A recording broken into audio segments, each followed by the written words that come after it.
remember vividly on New Year's Day going out with my dad in the cold and the snow and him taking the old license plates off the car, putting the new ones on, and handing me the old ones. And I was quite intrigued with that and kept them. All right, Dad, introduce yourself to us. My name is Dale Meltzer.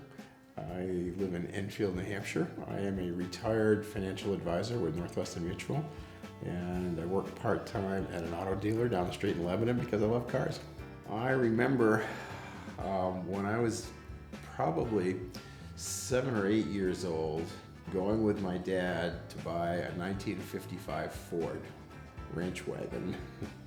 This was in Malden, Massachusetts, and I remember while we were there looking at cars that a car carrier pulled up in front of the dealership to unload some new cars. The personnel from the car dealership came out with a dealer plate and attached the dealer plate to each car as it was backed off the truck. And my dad explained to me that you could not drive a car on a public street if it wasn't registered, it didn't have a license plate on it. Therefore, they were required to put a dealer plate on a car as they backed it off the truck because it was going to be on a public roadway for a few moments before they drove it out of the car dealer's lot. That just always stuck with me as what a precious thing a license plate must be if you're required to have it on it, even to drive on a street for a few feet. I think my first interest in cars actually started in 1955 when I went with my dad to buy a 1955 Ford. I remember walking around the car lot with him, and I remember walking between the cars and flipping open the little gas filler doors on them and him telling me to stop doing that. The first car that I remember my father having was a 1948 Chrysler. And I remember that it was a big, long, black sedan and had a red plaid interior in it. And I think he saw that at the time as some sort of a status symbol. I didn't realize this was what we were going to talk about. But my father's name was Leo Meltzer. He was born in 1907. His parents were Russian immigrants who came to this country through Ellis Island, and he was the first generation born in this country. My dad was an older parent. He was an extrovert. He seemed to have had a lot of friends. I remember being at the cottage with him as a child.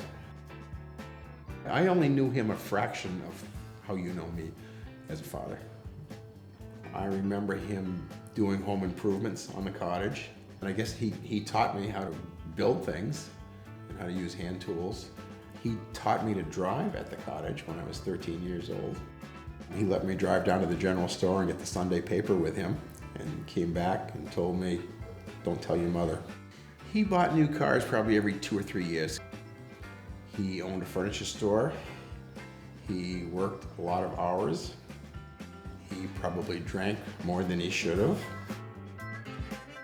I didn't spend a lot of time with him as a child. He liked to go fishing.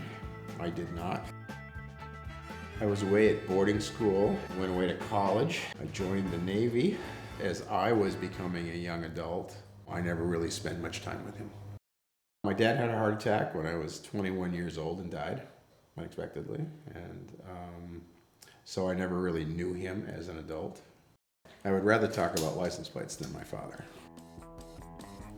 I have had license plates in my possession since I was a little child, but I formally started collecting license plates in the 1970s because that's the first time I bought a house that I had a garage, and I had a garage wall I could attach them to. I don't consider myself a serious license plate collector compared to people in the license plate community. I only have about 1,000 plates. Serious collectors have tens of thousands, 20, 30, 40, 50,000 plates. And just cases and cases and cases of them, and they're all cataloged, and they buy and sell them as a business. I don't do that. I just do it for fun. I remember going to a license plate convention years and years ago, and my wife Linda going with me, and coming out and her looking at me and saying, "I've never seen such a group of losers in my life." What did she mean by that? I think she meant that they were just old, a lot of old, fat, bald men with boxes of license plates. My collection consists of one issue of every year ever issued from Massachusetts, 1 year ever issued for the state of New Hampshire, all 50 states of my birth year, although 2 of them actually weren't states the year I was born. Currently, one example of each of the 50 states, and I have a number of foreign countries. I don't know how many I have, actually. One of my favorites is a Smoky Mountains license plate that my son Nathan gave to me. Another favorite one is one that my son Dustin gave me that was an Okinawa motorcycle license plate.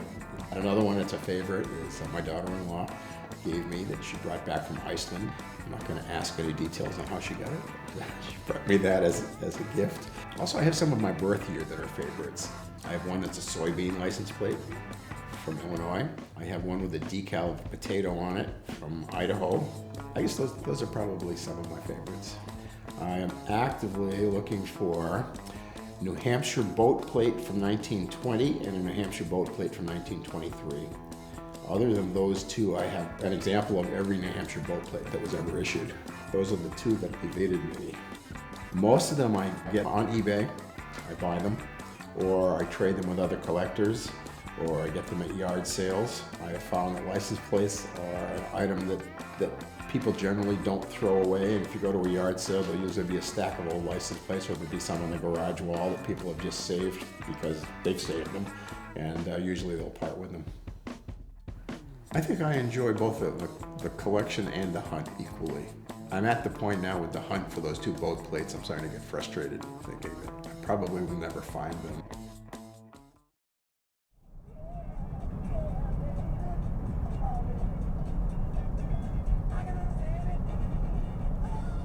I've probably been driving this road since I was 16 years old. We're going to the dealership where I work.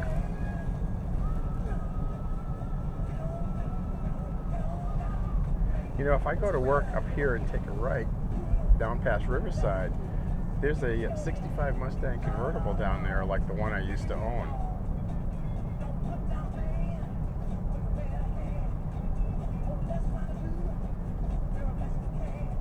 Right about here. So they start to come around the bend. They wonder, okay, what's going to be on the lot? What happened while I wasn't there? What needs to be fixed? What needs to be changed? What cars are waiting for me to be put away? And did a car carrier come overnight and drop new cars? So here's where I work. All right, a yellow Jeep got sold yesterday. That's missing. A Grand Cherokee's missing out of here. There's a white Cherokee that got sold. It's missing out of there. And these are 2 brand new cars that came in Thursday, right here.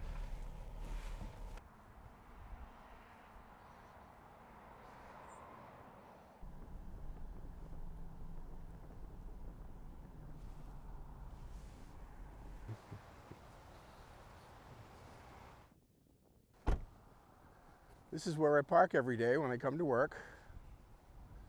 It feels great to work here. I like being around the cars. I like having the authority to just grab keys to any car I want and move it around and put it any place I want to put it. I like having the responsibility of keeping the lot looking good for the public. I like the responsibility of knowing where every car in the lot is. If a salesperson or a service person is looking for it, I can tell them where to find it. I refer to the cars in the lot as my children. I tell them I know where all my children are at any moment. I like being part of the organization. Being retired and just sitting at home, you're not part of anything. I like coming to work and being part of a group of people and having some peers and having some responsibilities and being able to help people and just be part of the organization. Feel like you belong to something. I'm very excited to have a dealer plate of my own. That dealer plate was actually assigned to me in 2019 when I worked here as a swap driver. And I requested the plate that ends in the letter M for Meltzer, for my last name, and they gave it to me and wrote my name on the back of the plate. Then I got laid off during COVID, and when I came back to work about a year later, that plate was assigned to a salesperson. And when I was hired to come back, I asked if one of the things was that I was going to get my own dealer plate again for, for just my own strange license plate reasons. It was very important that I have my own dealer plate. And the salesperson who had that plate assigned to him, I went to him and I said, "You need to go to the office and get a new plate assigned. That one's mine." And he said, "What do you mean it's mine? You're yours." And I said, "Look on the back of it." My name was still on the back from a year ago. So that's the plate I have now. I take it home with me every night so that nobody takes it. And I feel it's an awesome responsibility to have a dealer plate. I do remember clearly when I was much younger thinking, I'll never have the money to buy all the cars I want, but I can get the license plates that would have been attached to them. It feels really great to buy new cars, except for the part of having to pay for them. I have owned 58 cars in my lifetime, which accounts for one car for every year that I've had a driver's license. And those cars were 1965 Ford Mustang convertible, 1955 Chevy, 1968 Ford Cortina, 1960 Chevrolet Impala, 1971 Ford Mustang, 1974 Chevy Monte Carlo, 1932 Ford pickup, 1976 Corvette, 1970 Chevy 48 Dodge sedan, 1978 Ford Bronco, 1977 Ford Elite, 1978 Silver Anniversary Pontiac 62 Austin Healey Sprite, 1962 Sunbeam Alpine, 1969 Chevy Impala, 1974 Pinto, 1983 Ford Bronco, 1984 Ford Bronco, 1983 Ford Mustang, 1984 Mustang 20th, 1984 Lincoln Continental, 1989 Ford Bronco, 1987 Mercedes, 1998 Ford Windstar van, or Mercedes E500, 1999 Mercedes E3, 1991 Mercury Capri, 2001 Mercedes E3, 2007 Ford Explorer Eddie Bauer, 2013 2015 Jeep Grand Cherokee, 2006 Mustang GT convertible, 1995 Ford Taurus, 1995 Ford Taurus SHO. They were the same. Yeah, I needed something faster. 2001 Ford F-150, 1995 Mercedes C-Class, 2003 Ford Ranger pickup, 1947 Ford Deluxe two-door, 2022 Jeep Grand Cherokee L Summit, 2007 Ford Ranger 4x4 pickup.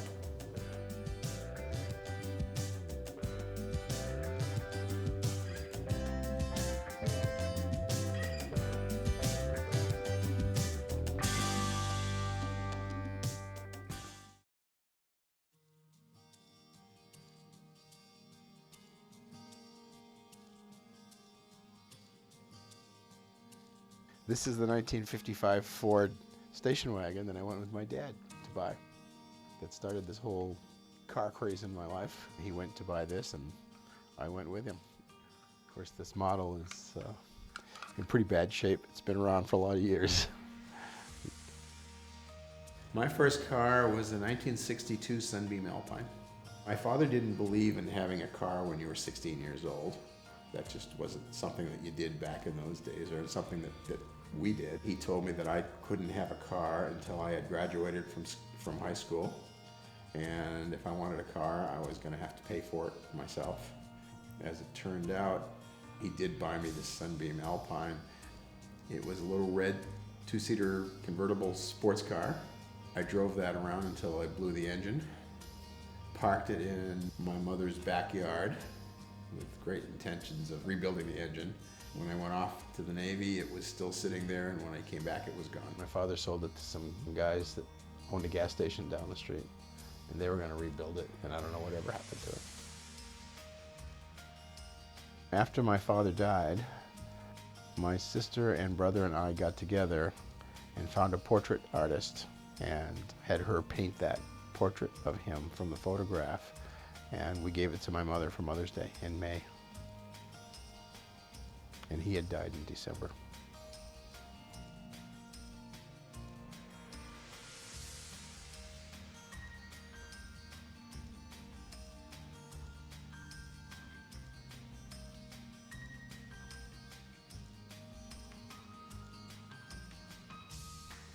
Right here is where I learned to drive when I was 13 in my dad's 1958 Ford. Right around here. Learned how to use the clutch. And I remember going down that way and him yelling, "Step on the brake," and I jammed the brake pedal on so hard we almost hit the windshield. I think it's the first time I ever stepped on the brake. It's hard to believe that I have over 70 years of memories on this spot.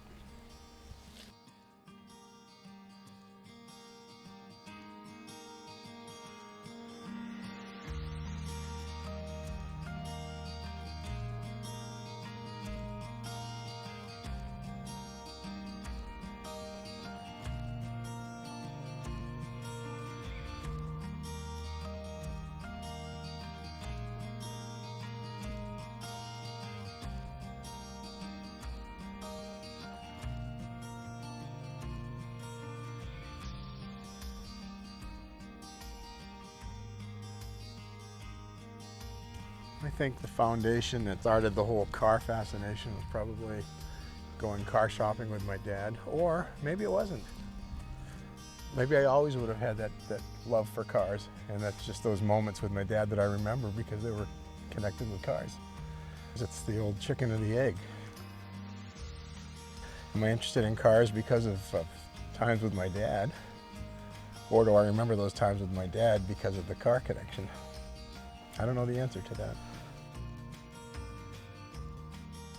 Some of these plates are pretty cool as I just take the time to sit here and look at them. I think if my dad could see this today, he would like it. I think he would be amused by it. How do you feel about, I guess, losing your dad young? Well, I wish that I hadn't. I wish I'd had the opportunity to know him as an adult and know him as a person. I feel now as a father myself that getting to know my children as adults is totally different than knowing your children as a child. I wish that I had my dad back to tell him that I appreciate all the things he did do for me, and that I realize being a parent sometimes is more of a struggle than your children understand. I'm also realizing, sitting here in this environment for the last hour or so, looking at the plates, how much I actually enjoy them. I think I enjoy telling people about them and sharing them with people. My experience has been when I try to share them with people, they get bored and just kind of lose interest when I'm just getting ramped up. And cut.